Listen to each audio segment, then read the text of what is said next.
کیا واقعی ایسا ہو سکتا ہے کہ ہم کچھ الفاظ سنیں اور وہ تاریخ کا رخ موڑ دیں؟ ذرا تصور کریں، ایک ایسی حیرت انگیز تعلیم جس نے صدیوں تک معاشروں، قوموں اور نسلوں پر گہرا اثر ڈالا ہے۔ جی ہاں، ہم بات کر رہے ہیں پہاڑی واز کی۔ یہ یسوع مسیح کی وہ کمال کی تعلیم ہے جس نے دنیا کو ایک بالکل نیا راستہ دکھایا۔ تو آئیے پورے جوش اور گہری سوچ کے ساتھ اس زبردست سفر کا آغاز کرتے ہیں۔ تو اس معلوماتی نشست اور اس نئی بائبل سٹڈی سیریز میں آپ سب کو خوش آمدید۔ آنے والے دنوں میں ہم مل کر متی کی انجیل کے ابواب 5 سے 7 کا بہت تفصیلی جائزہ لینے والے ہیں۔ ہم کھوج لگائیں گے کہ یسوع مسیح کی یہ زبردست تعلیم آج ہماری روزمرہ زندگی، ہماری کلیسیا، ہمارے رشتوں اور شاگردی کے لیے دراصل کیا معنی رکھتی ہے۔ ذرا اس طاقتور سوال پر غور کیجئے، کیا چند الفاظ واقعی انسان کی سوچ، کردار اور پوری دنیا کو بدل سکتے ہیں؟ بظاہر تو یہ ایک عام سا سوال لگتا ہے، لیکن جب ہم تاریخ کے پنوں کو پلٹتے ہیں تو یسوع مسیح کے کہے گئے چند جملے آج بھی ہمارے معاشرے میں گونجتے ہوئے سنائی دیتے ہیں۔ ان الفاظ میں ایک ایسا ثقافتی اور تاریخی وزن ہے جس نے انسانی اخلاقیات کی بنیادیں ہلا کر رکھ دیں۔ مثال کے طور پر ذرا اس مشہور زمانہ ہدایت کو ہی لے لیں، اپنے دشمنوں سے محبت کرو۔ میرا مطلب ہے یہ سنتے ہی انسان چونک جاتا ہے نا۔ ہم تو عام طور پر برائی کا جواب برائی سے دینا چاہتے ہیں، حساب برابر کرنا چاہتے ہیں، لیکن یہ تعلیم ہمارے دلوں کو ایک بالکل ہی مختلف اور مشکل راستے کی طرف بلاتی ہے۔ اور پھر یہ شاندار تعلیم جسے دنیا بھر میں ایک سنہری اصول کے طور پر جانا جاتا ہے، جو کچھ تم چاہتے ہو کہ لوگ تمہارے ساتھ کریں تم بھی ان کے ساتھ ویسا ہی کرو۔ کتنا سادہ اصول ہے، لیکن ذرا سوچیں کہ یہ انسانی رشتوں اور اخلاقیات کو سنوارنے کا کتنا طاقتور ذریعہ ہے۔ اور ہم سب نے یہ الفاظ بھی کہیں نہ کہیں ضرور سنے ہوں گے، پہلے اپنی آنکھ کا شہتیر نکالو، پھر دوسرے کی آنکھ کا تنکا دیکھو۔ یسوع مسیح نے اسی واز میں یہ بھی فرمایا کہ تم زمین کے نمک ہو، اور یہ کہ تم خدا اور دولت دونوں کی خدمت نہیں کر سکتے۔ یہ محض چند اقتباسات ہیں، لیکن یہ سیدھے ہمارے دلوں پر وار کرتے ہیں۔ اب ایک بات جو یہاں سمجھنا بہت ضروری ہے وہ یہ کہ پہاڑی واز مختلف اخلاقی اصولوں کا کوئی بے ترتیب سا مجموعہ نہیں ہے، بالکل نہیں۔ اسے بہت سوچ سمجھ کر ایک انتہائی خاص ترتیب میں پیش کیا گیا ہے۔ آپ اسے خدا کی بادشاہی میں زندگی گزارنے کا ایک مکمل اور منظم نقشہ سمجھ سکتے ہیں۔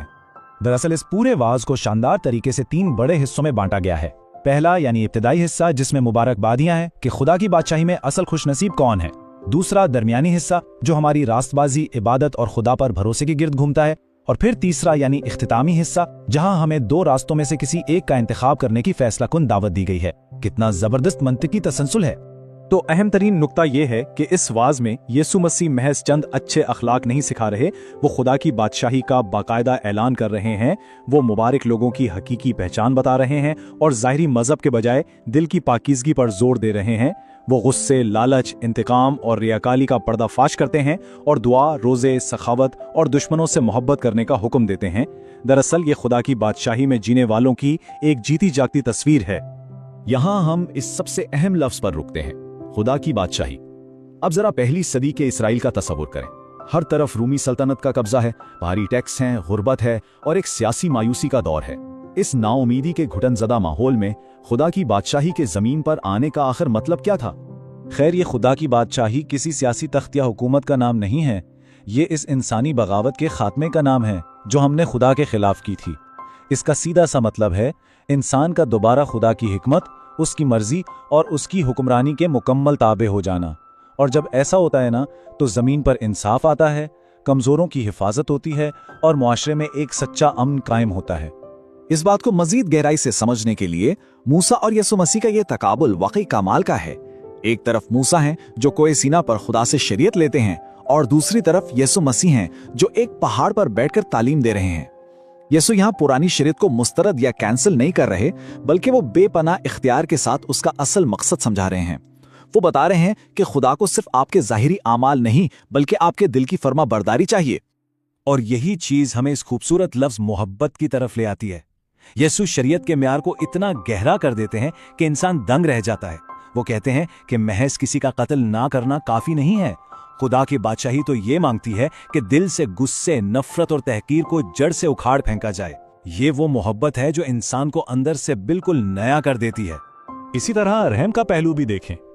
خدا کی بادشاہی کا شاگرد دوسروں پر اس لیے رحم نہیں کرتا کہ دنیا اس کی واہ واہ کرے یا وہ بڑا نیک کہلائے، بالکل نہیں۔